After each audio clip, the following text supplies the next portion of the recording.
இப்போ நம்ம வந்து வீட்டிலே எப்படி ப்ரெஸ் க்ரீம் செய்ய போகிறோங்கிறது தான் பார்க்க போகிறோம். 5 நிமிஷத்தில் ரெடி ஆயிரும். அதுக்கு 2 ஸ்பூன் கார்ன்ஃப்ளவர் நான் போட்டிருக்கேன். 1 ஸ்பூனே கரெக்டாக இருக்கும். எனக்கு கொஞ்சம் அதிகமாக தேவைங்கிறதுனால 2 ஸ்பூன் போட்டுட்டு கொஞ்சம் பாலை விட்டேவும் நான் கலக்கிக்கிட்டேன். என்கிட்ட வந்து காய்ச்சின பால் இருக்குங்கிறதுனால அதுலேயே செய்கிறேன். நீங்கள் காய்ச்சின பால் தான் வேணும்ல, பச்சை பால்லையே நீங்கள் 1 ஸ்பூன் கார்ன்ஃப்ளவர் போட்டுட்டு ஒரு அரை ஸ்பூன் சர்க்கரை போட்டுட்டு நீங்கள் ஸ்டவ்வில் வச்சு கிண்டுனீங்கனாலே ஈஸியாக வந்துடும். எனக்கு கொஞ்சம் ஜாஸ்தி தேவைங்கிறதுனால நான் இப்படி செஞ்சிகிட்ருக்கிறேன். கார்ன்ஃப்ளவர் வந்து 2 ஸ்பூன் போட்டிருக்கேன். போட்டுட்டு நல்லா கலக்கி விட்டு அதில் ஊற்றிட்டு கிண்டிக்கிட்டே இருக்கணும். கைவிடாமல் கிண்டிக்கிட்டே இருக்கணும். கொஞ்சம் கட்டி வந்துட்டால் பிரச்சனை எல்லாம் இல்லை, அடிப்பிடிக்காமல் மட்டும் பார்த்துக்கிட்டா போதும். நம்ம மிக்சியில் வச்சுட்டு 2 ட்ரிப்பு இப்படி ஓட்டி எடுத்துடலாம். அப்படியே போட்டு நல்லா கொஞ்சம் கட்டி ஆகி வந்ததுக்கப்புறம் நம்ம வந்து ஸ்டவ் ஆஃப் பண்ணிட வேண்டியதுதான்.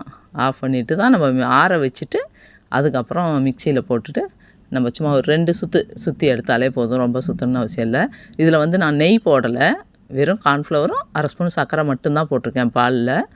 கொலஸ்ட்ராலுங்கிறதுனால நெய் போடலை. நீங்கள் நெய்யோ பட்டரோ 1 ஸ்பூன் வந்து இதில் போட்டுக்கோங்க, டேஸ்ட்டும் நல்லாயிருக்கும். வச்சுட்டு இன்னும் ஆஃப் பண்ணிவிட்டேன். ஆஃப் பண்ணிவிட்டு மிக்சியில் ஆற வச்சுட்டு மிக்சி ஜாரில் போட்டுட்டு நம்ம அரைச்சிட வேண்டியது தான்.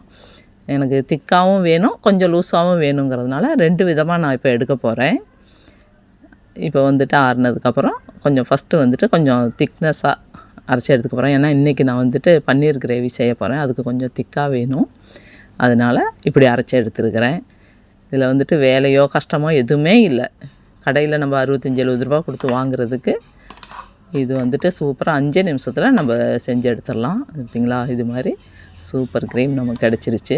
இதை வந்து நான் ஒரு பவுலில் மாற்றி வச்சுக்கிறேன். ஒரு பவுல் எடுத்து வச்சுட்டு அதுலேயும் இன்னும் கொஞ்சம் பால் ஊற்றிட்டு நான் மிக்சியில் அடிச்சிட போகிறேன். அடிச்சிட்டாக்கா இன்னும் கொஞ்சம் இது மாதிரி நல்ல லூஸாக நமக்கு கிடைக்கும். உங்களுக்கு எந்த மாதிரி க்ரீம் வேணுமோ அது மாதிரி செஞ்சு வச்சுக்கோங்க. ரொம்ப ஈஸியானது.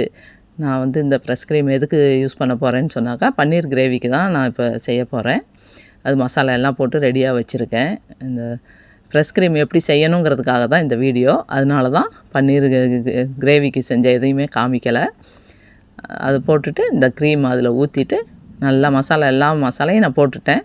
அதனால் இந்த க்ரீமை மட்டும் ஊற்றிட்டு நல்லா கிண்டி விட்டுட்டு இதில் வந்துட்டு நான் ஃப்ரை பண்ணி வச்சுருக்கிறேன் பன்னீர். அந்த ஃப்ரை பண்ணி வச்சுருக்கிற பன்னீரை இதில் போட்டுற வேண்டியதான். போட்டுட்டு பன்னீர் போட்டுட்டு ரொம்ப நேரம் கிண்ட வேணும்னு அவசியம்லாம் இல்லை. சும்மா கொஞ்சம் நேரம் ஒரு கொதி வந்தாலே கூட போதும். ஏன்னா நம்ம இதில் ஒரு பச்சை ஸ்மெல்லும் இருக்காது. எல்லாமே நம்ம செஞ்சிட்டோம். அதனால் பன்னீர் போட்டுட்டு ரொம்ப நேரம் வேக விடாமல் ஒரு கொதி